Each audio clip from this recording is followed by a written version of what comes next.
सो hey guys, कैसे हैं आप सब। आई होप कि आप सब बढ़िया होंगे और अपनी स्टडी करेंगे। सो गाइस, आज हम जो डिस्कस करने वाले हैं बैटल सीरीज़ का नेक्स्ट बैटल है, that is battle of terrain second. जो बैटल ऑफ फर्स्ट टेरेन है वो ऑलरेडी हमने डिस्कस कर रखा है चैनल पे। सो आई विल रेकमेंड यू कि सबसे पहले फर्स्ट बैटल ऑफ टेरेन देखिए, उसके बाद सेकंड देखिए, क्योंकि आप चीज़ें लिंक कर पाएंगे। क्योंकि इन दोनों के अंदर जो फर्स्ट बैटल में काफ़ी ऐसी चीज़ें हैं जो आप देखेंगे तभी आपको सेकेंड बैटल समझ में आएगा। तो चलिए वीडियो को स्टार्ट करते हैं विदाउट टाइम डिले।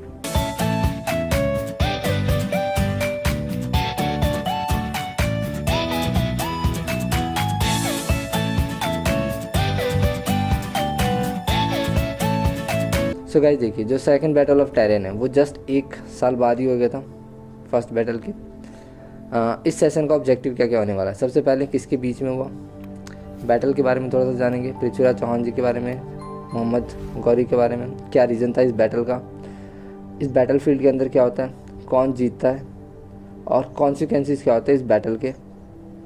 ठीक है, कुछ एक्स्ट्रा फैक्ट्स, ये कुछ टॉपिक्स हैं जो हम डिस्कस करने वाले हैं बैटल के अंदर। सबसे पहले बात करते हैं किसके बीच में हुआ था, तो वही सेम मोहम्मद गौरी और पृथ्वीराज चौहान जी के बीच में हुआ था बैटल। अब बात करें कुछ अगर बैटल के बारे में, तो गाइज अगर आपने जो फर्स्ट बैटल देखा है तो उसमें फर्स्ट बैटल के अंदर आपको पता है कि जो मोहम्मद गौरी होता है वो हार जाता है, पृथ्वीराज चौहान जी क्या होते हैं जीत जाते हैं, और पृथ्वीराज चौहान वहाँ से उस मोहम्मद गौरी को छोड़ देता है और वो भाग जाता है। अब भागने के बाद वो जाता है और अगले साल दोबारा से वो बैटल की तैयारी करता है वहाँ पे। ठीक है, और जो बैटल है अगले साल ही 1192, जो कि 1191 में फर्स्ट बैटल हुआ था, 1192 में सेकंड बैटल हो जाता है। ठीक है, तो वो पृथ्वीराज चौहान जी के बारे में पहले मैंने आपको बता रखा है, रायपिथौरा इनका नाम था। कई सारे जो प्रेजेंट एरिया उन्होंने कैप्चर कर रखा था, दिल्ली को उन्होंने अपना कैपिटल बना रखा था। अगर मोहम्मद गौरी की बात करें तो मोहम्मद गौरी के बारे में मैंने आपको बता रखा था कि पर्शियन ओरिजिन था उसकी, जो गुरिद एम्पायर था वहाँ से निकला था। एथनिसिटी का उसका कुछ कंफर्म नहीं था कि कौन सी एथनिसिटी से बिलोंग करता है। अब बात करते हैं कि क्या रीज़न था बैटल का, जो सेकंड बैटल हुआ। तो गाइज आपको पता है फर्स्ट बैटल में मोहम्मद गौरी हारा था। अब बस वो सेकंड बैटल में क्या करना चाहता था, रिवेंज लेना चाहता था कि भाई मैं कैसे हारा हूँ, और उसके बाद वो उस चीज़ को दोबारा से ठीक करना चाह रहा था। बट सेकंड बैटल में पहले उसने एक लेटर भी भेजा था कि आप मान जाओ, मतलब वो कर दो, सरेंडर कर दो। बट फर्स्ट बैटल की तरह पृथ्वीराज चौहान जी ने एक तो मतलब ये सोच रखा, एक तो ये अभी हार के गया और ऊपर से मुझे लेटर भी सेंड करा, तो इस चीज़ को रिजेक्ट किया था।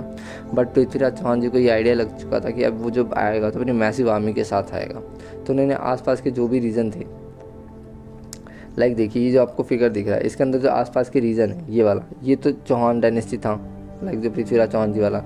बट इन्होंने आसपास की ये जो रीजन है ना, ये इनको भी इन्होंने क्या कर दिया था, कैप्चर संधि करके एग्रीमेंट करके इनको अपने अंडर ले लिया था कि अगर कभी फ्यूचर में अगर बैटल होता है तो इनकी जो सोल्जर इनके साथ मिलके बैटल के अंदर पार्टिसिपेट करेगी।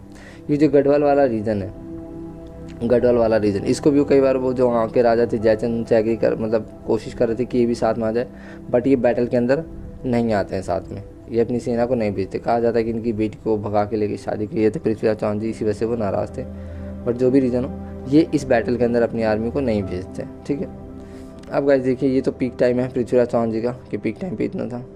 अब गाइस देखिए इसमें होता क्या इस बैटल के अंदर, सबसे पहले देखिए ये जो बैटल है, यहाँ पे ये चौहान, पृथ्वीराज चौहान जी, और यहाँ पे ये गौरी। ठीक है, इस बैटल में जब बैटल स्टार्ट होता है तो पहले तो कई जो दोनों सोल्जर होते हैं वो वेट करते रहते हैं कि कौन से फर्स्ट अटैक करेगा।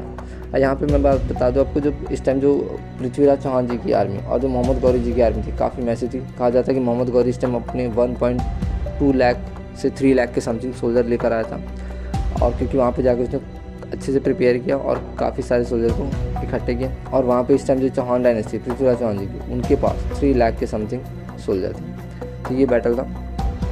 अब इस बैटल के अंदर देखो गाइस होता क्या, जैसे ये चौहान, यहाँ पे सारे इनके सोल्जर रहते हैं। ठीक है, इस साइड सोल्जर रहते हैं।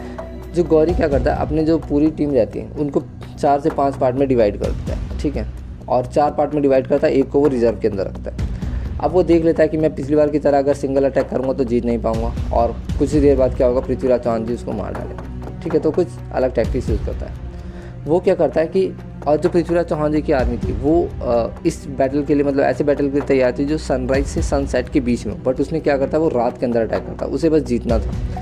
उसे वॉर्स के रूल कुछ फ़र्क नहीं पड़ता, उसे बस जीतना था कि भाई किसी तरह से जीत जाए, उनको हरा दो। ठीक है, तो वो रात में अटैक करता है। अब रात में अटैक करना पृथ्वीराज चौहान जी की आर्मी के लिए चैलेंजिंग था, क्योंकि उन्होंने इससे पहले कभी भी रात के अंदर बैटल नहीं किया था। ठीक है, तो एक तो पहला दिक्कत ही हो जाता। दूसरा वो क्या करते हैं, वो साइड से ना अटैक करना स्टार्ट करते हैं, कुछ ग्रुप्स बना के आर्चरीज के।